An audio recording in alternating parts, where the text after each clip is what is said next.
네, 오늘 제가 준비한 말씀의 제목은 인내의 멋진 결과입니다. 인내하면 멋진 결과를 선물처럼 주십니다. 서양 우화에 보면 우유통에 빠진 개구리 이야기가 있습니다. 우유를 창고에서 뛰놀던 개구리 두 마리가 우유통에 빠지게 됩니다. 우유통에서 헤어나기 위해서 개구리가 아무리 점프를 하고 아무리 뛰어도 우유통을 벗어날 수가 없었던 겁니다.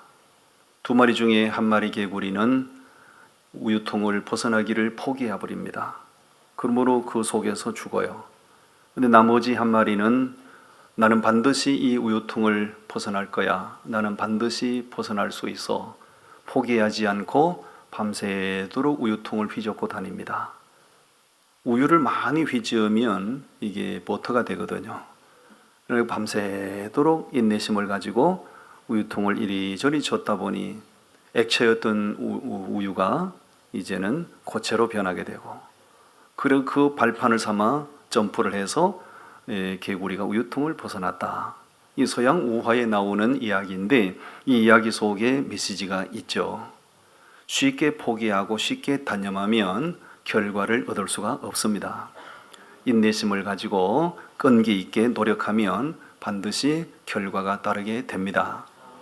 옛날에 고사성어 가운데 무한불성, 무인불성이란 말이 있어요. 무한불성, 저 무한, 한자가 땀 한자입니다.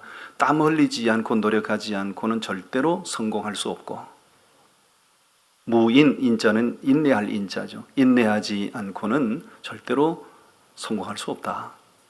승리할 수 없다. 여러분, 땀을 흘리고 노력한 사람이 성취도 있는 거예요. 참고 견디고 인내한 사람이 승리의 역사를 경험하는 거예요. 어떤 한 분야에 성공한 사람의 뒷얘기를 들어보면 재수가 좋아서 성공한 사람 아무도 없어요. 다 우리가 미처 몰랐던 저 사람이 그 분야의 최고가 되기까지 그 사람의 그 눈물겨운 뒷얘기가 있습니다. 정말로 포기할 수밖에 없고 모든 것을 내려놓을 수밖에 없는 그런 한계성에 도달했어도 포기하지 않고 견디고 참고 인내한 결과 마침내 성공도 할 수 있었고요, 최고의 자리에 오를 수도 있었다는 것을 알게 됩니다. 인생은 장거리 경주와 같은 거예요. 100m, 200m 단거리는 순식간에 끝납니다. 인생은 단거리가 아닙니다.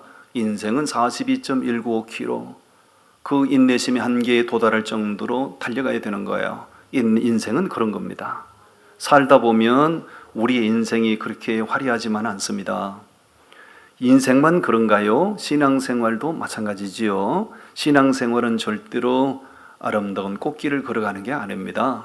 신앙생활은 주님 걸어가신 고난의 길을 걸어가는 거예요. 인내가 필요하고 끈기가 필요하고 견딜 줄 아셔야 되는 겁니다. 인내하는 사람에게는 하나님이 어떤 아름다운 멋진 결과를 주시는가 함께 은혜를 받습니다. 한번 따라합니다. 인내하면 주님이 기억해 주십니다. 인내하는 사람을 주님이 기억해 주신다. 오늘 본문 말씀을 확인하겠습니다. 2절과 3절 말씀을 우리 함께 봉독합니다. 2절 3절 말씀. 우리가 너희 모두로 말미암아 항상 하나님께 감사하며 기도할 때에 너희를 기억함은 너희의 믿음의 역사와 사랑의 수고와 우리 주 예수 그리스도에 대한 소망의 인내를 우리 하나님 아버지 앞에서 끊임없이 기억함이니. 사도 바울이 데살로니가 교인들에게 편지를 보내면서 너희 그리스도에 대한 너희 소망의 인내를 우리가 하나님 아버지 앞에서 끊임없이 기억한다. 너희가 참고 견디고 인내하는 것을 우리가 끊임없이 기억한다. 이런 말을 해요. 왜 이런 말을 하는가? 그 이야기를 사도행전에서 우리가 확인할 수 있는데요. 사도 바울이 데살로니가에 가서 복음을 전할 때 순탄하지 않았습니다. 그 바울이 거기에 복음을 전하지 못하도록 하기 위하여 유대인들이 불량배들을 동원했죠. 우리로 말하면 조직폭력배, 조폭 세력을 동원했다고요. 사도 바울 저놈의 새끼 때려 죽여라. 바울을 접촉하는 사람 때려 죽여라. 바울을 통해서 복음을 받아들이고 예수 영접한 사람 전부 다 때려 죽여라. 이렇게 된 거죠. 어쩔 수 없이 바울이 데살로니가에서 복음을 전하고 거기를 떠나게 됩니다. 떠난 이후에 사도 바울의 마음이 늘 걱정이 되는 거예요. 왜냐하면 그들은 내가 가서 저들에게 복음 전할 때 저들이 얼마나 어려움을 당하는지를 보았잖아요. 그 험한 광경을 보고 그 길을 떠났기 때문에 바울의 마음속에 저들이 정말 믿음을 지킬 수 있을까? 예수 믿으면 복음을 받아들이고 교회를 다니면 전부 다 때려 죽인다는데 그래도 저들이 정말 믿음을 지킬 수 있을까? 그러므로 그들을 위해서 늘 기도할 수밖에 없었던 거예요. 그런데 사도 바울에게 들려오는 소식이 그럼에도 불구하고 그들이 믿음을 포기하지 않았답니다. 아멘. 그 7절에 보면 6절에 보면 그걸 확인할 수 있어요. 6절 말씀 한번 읽어보십시다. 시작. 또 너희는 많은 환난 가운데서 성령의 기쁨으로 말씀을 받아 우리와 주를 본받은 자가 되었으니, 여러분 그들이 복음을 처음 받아들일 때 많은 환난 가운데 받았대요, 적은 환난 가운데 받았대요?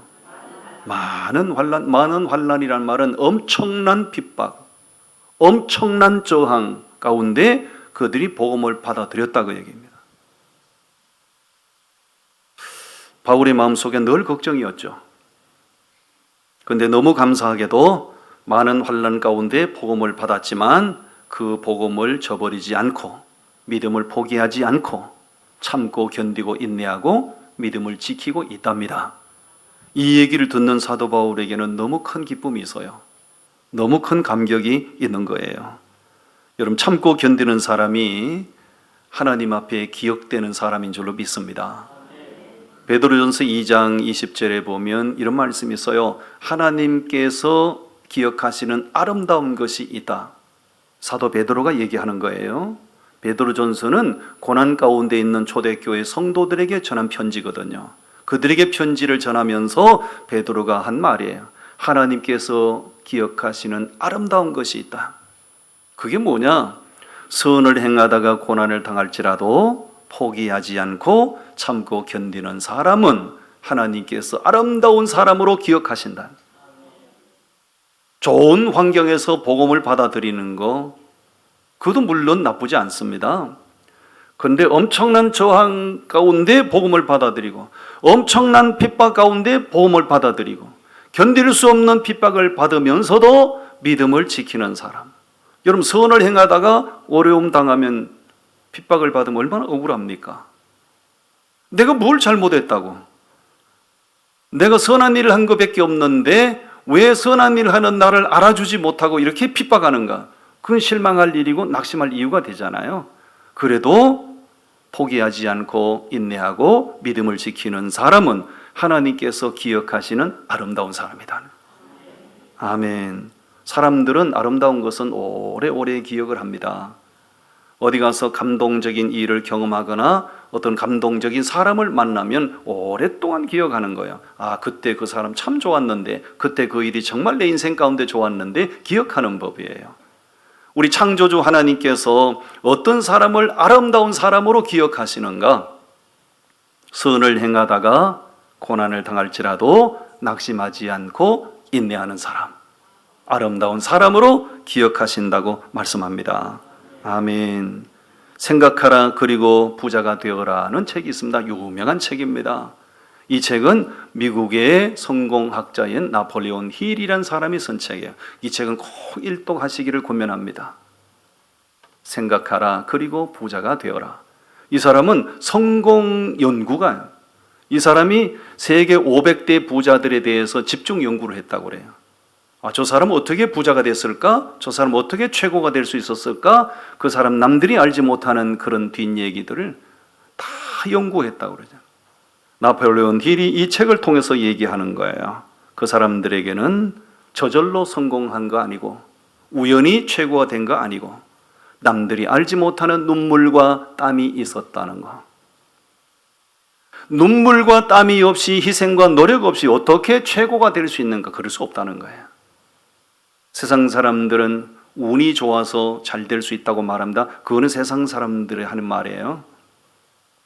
예수 믿는 사람들은 운을 논하면 안 됩니다. 땀 흘린 만큼 결과가 있는 거고요. 노력한 만큼 결실이 있는 줄로 믿습니다. 수많은 실패를 경험하면서도 포기하지 않고 다시 일어나고 다시 분발하고 다시 도전해서 마침내 한 분야의 최고가 될 수 있었다는 거죠. 저는 미국 살다 왔기 때문에 미국 사람들이 최고 좋아하는 스포츠 경기가 있어요. 물론 미국 사람들이 프로 야구도 되게 좋아하고요. 프로 농구도 되게 좋아하고요. 그런데 전 국민들이 최고 좋아하는 스포츠 경기는 미식 축구입니다. 풋볼 결승전이 벌어지는 날은요, 모든 직장이 다 휴무입니다. 풋볼 결승전이 벌어지는 날 중계방송하는 그 시간에는 백악관도 다 올스톱입니다. 그만큼 풋볼을 좋아해요. 미국 전 국민들이 좋아하는 풋볼 선수 가운데 영웅으로 인식된 사람이 있어요. 그 사람이 하인스 워드 선수예요. 하인스 워드 선수. 어머니가 한국 사람 김영희 씨죠. 이 김영희 씨가 하인스 워드는 서울에서 태어났습니다. 주한미군으로 근무하고 있던 사람과 김영희 씨가 만나서 하인스 워드를 서울에서 출생을 했습니다. 그가 나이 2살이 되던 해에 자기 아버지의 나라, 어머니와 함께 아버지의 나라 미국으로 간 거예요. 미국에 가자마자 이혼을 당하죠. 하인스 워드 어머니가 이혼을 당합니다.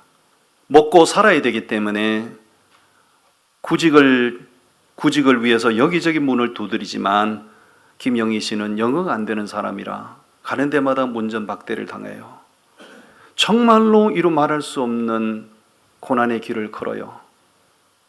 하인스 워드는 자기 아버지가 자기 아들을 케어하겠다고 데리고 갔는데 데리고 가서 책임을 지지 않고 자기 아들을 내버리죠. 하인스 워드는 버림받은 자식이었어요. 여기저기 고아원을 전전하면서 자기 아버지로부터도 버림받고 어머니하고는 생이별이 됐고, 그러다가 하인스 워드가 사춘기가 됐을 때 자기 어머니를 극적으로 만나요. 극적으로 만나서 영어도 제대로 되지 않는 김영희 씨가 아들 하인스 워드를 집중적으로 극진히 돌보고 양육을 합니다. 하인스 워드와 자기 아들에게 늘 쇠뇌가 되도록 주입을 시킨 말이 있어요. 3가지 말을 주입을 시켰어요. 아들아, 겸손해라. 아들아, 최선을 다해라. 아들아, 인내해라. 하인스 워드는 한국말을 잘 못해요. 그런데도 하인스 워드는 자기 어머니가 해준 3마디는 한국말로 할 줄 압니다.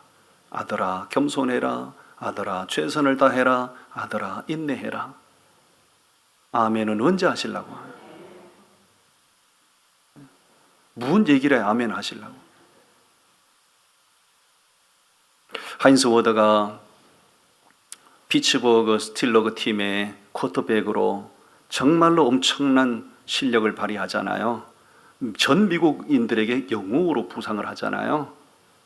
여러분, 그렇게 아버지로부터 버림받고 그렇게 천신만고 겉에 비참한 인생을 살았지만 어머니 김영희 씨가 아들아, 겸손해라. 아들아, 최선을 다해라. 아들아, 인내해라. 그 말을 가슴에 새겨뒀고 그렇게 최선을 다하고 인내한 결과 그는 마침내 전 미국 사람들이 가장 좋아하는 풋볼계의 영웅이 될 수 있었던 거예요.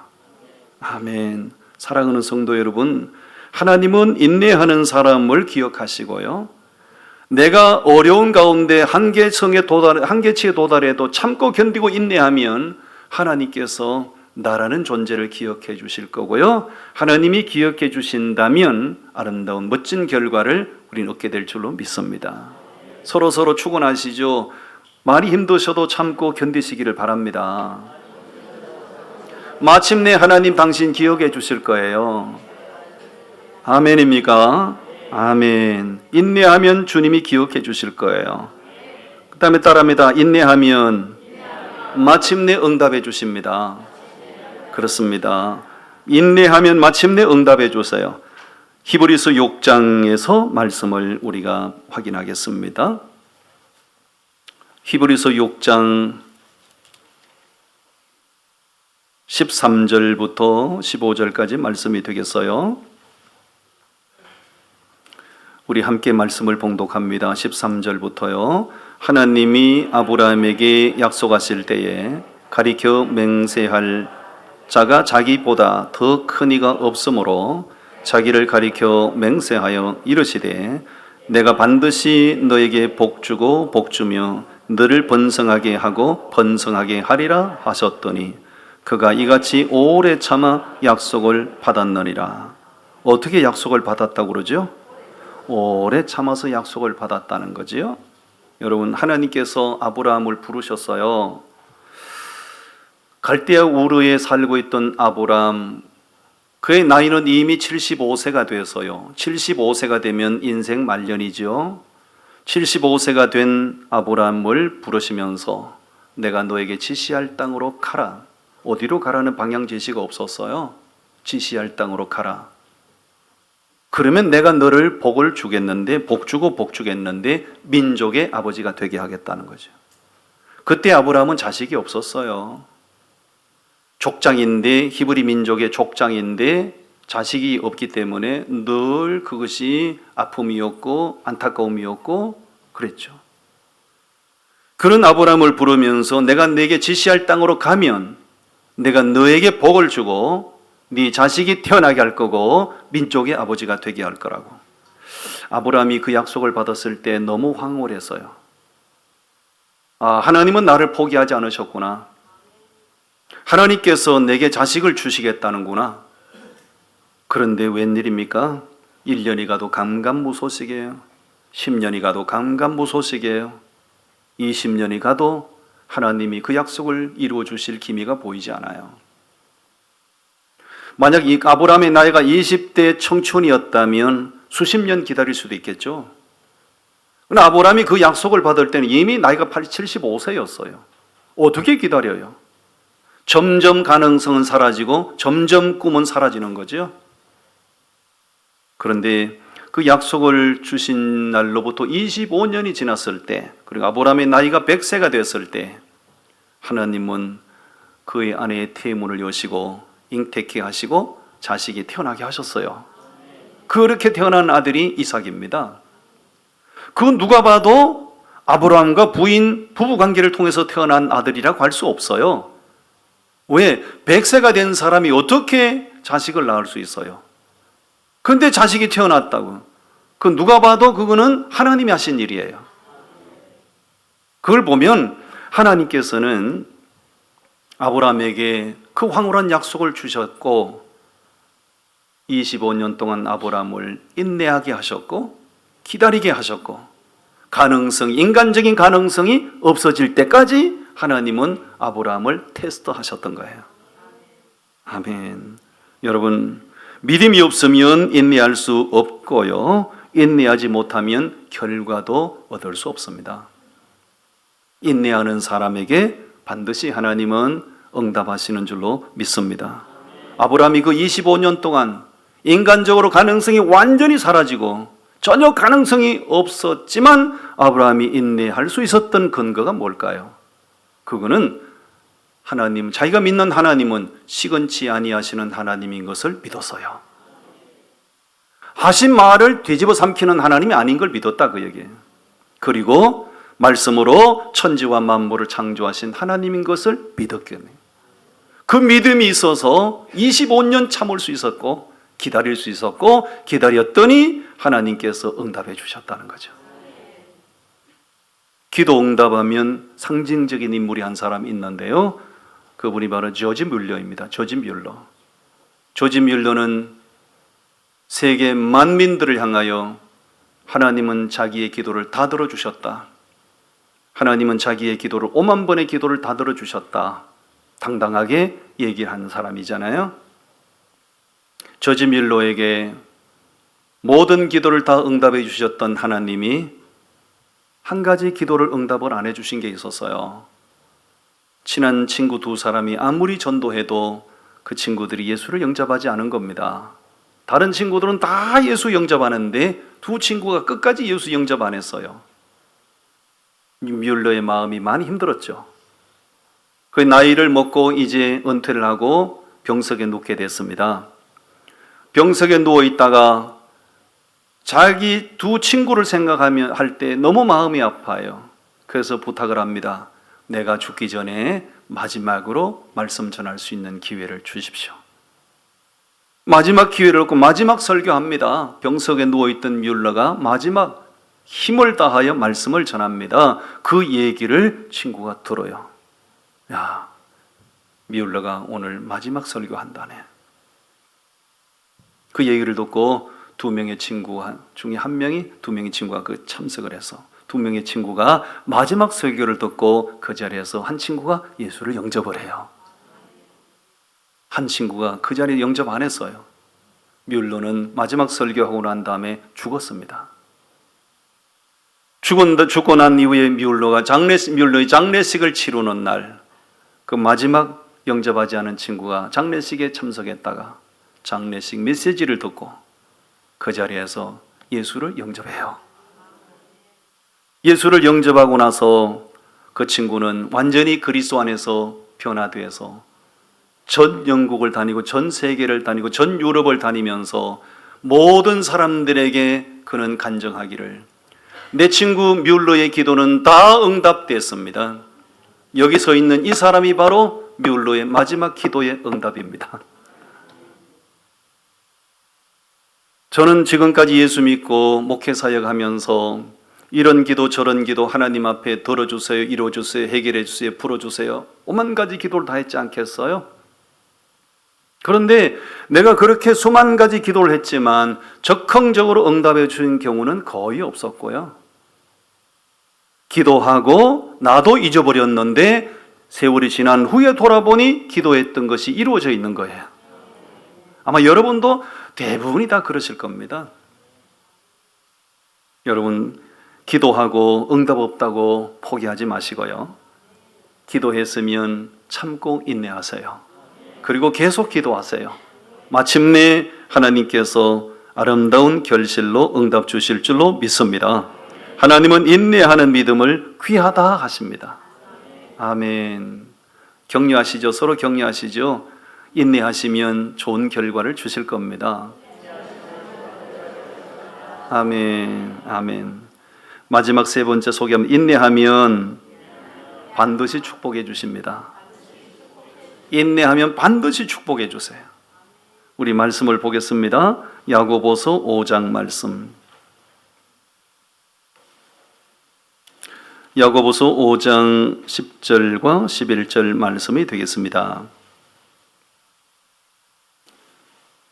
우리 함께 봉독합니다. 10절 11절 말씀 시작. 형제들아, 주의 이름으로 말한 선지자들을 고난과 오래 참음의 본으로 삼으라.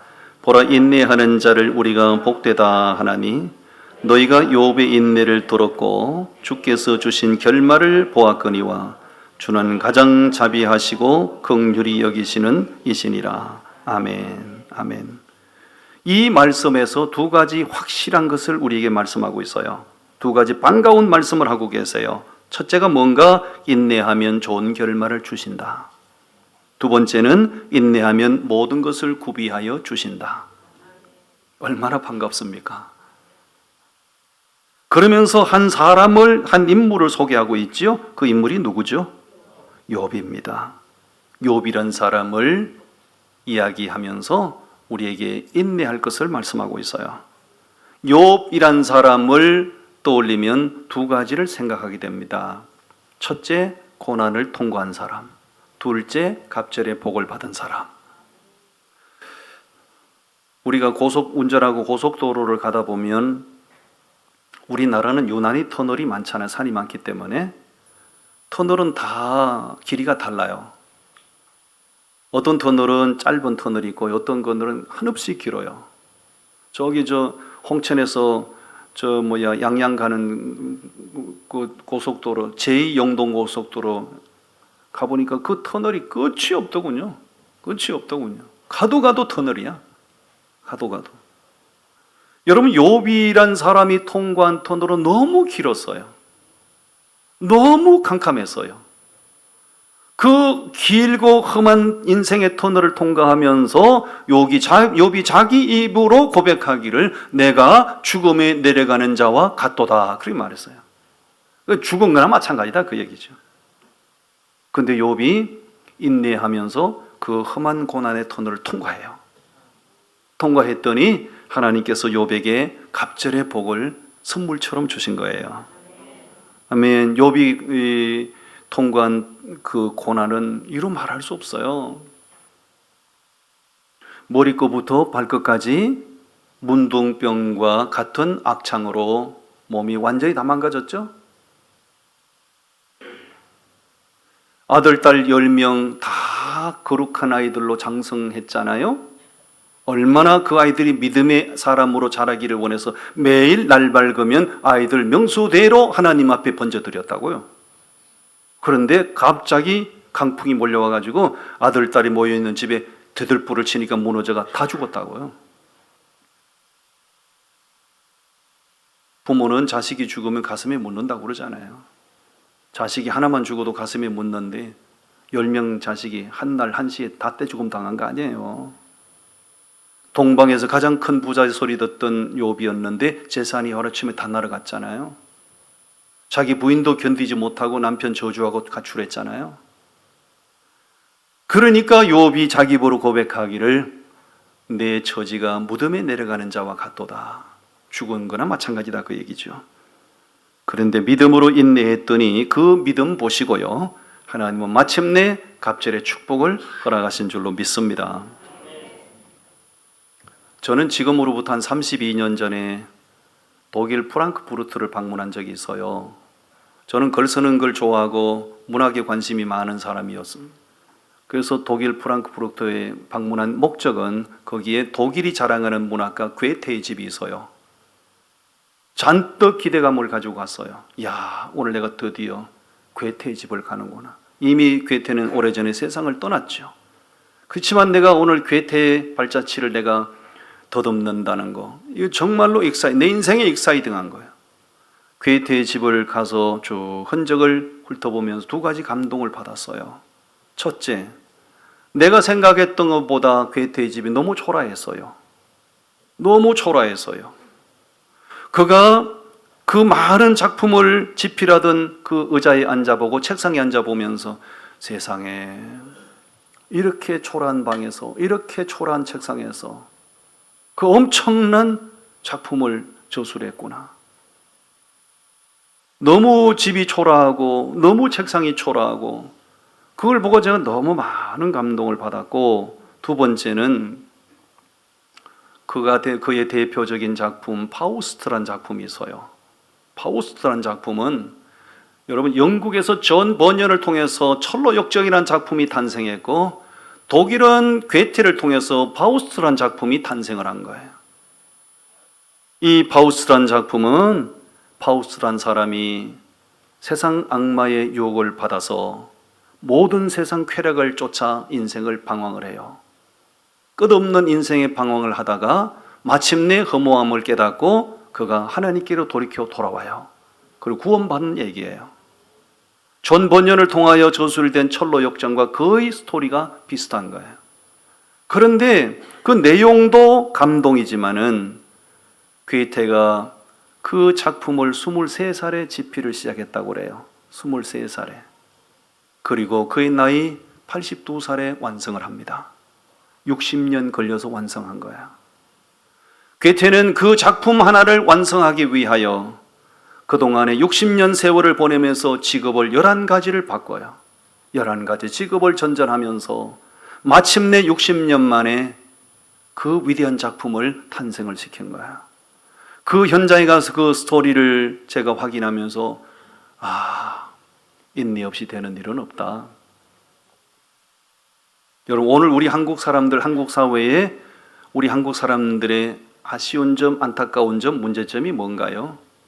너무 참을성이 없고, 너무 인내심이 없고, 뭐든지 적극적으로 뭘 원하고, 노력하지 않고 결과를 기대하고, 이런 것이 오늘 우리 한국 사회의 문제점인 거예요. 여러분, 괴테가 그 엄청난 작품을 남길 수 있었던 것은 그가 지식이 출중해서도 아니요, 머리가 좋아서도 아니에요.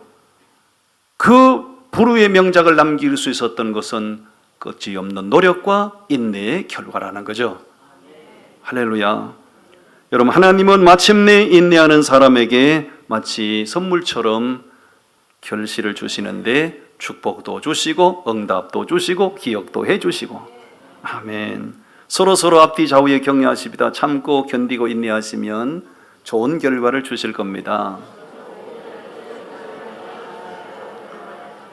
그리고 또 얘기하세요. 성질 나더라도 제발 참으시고,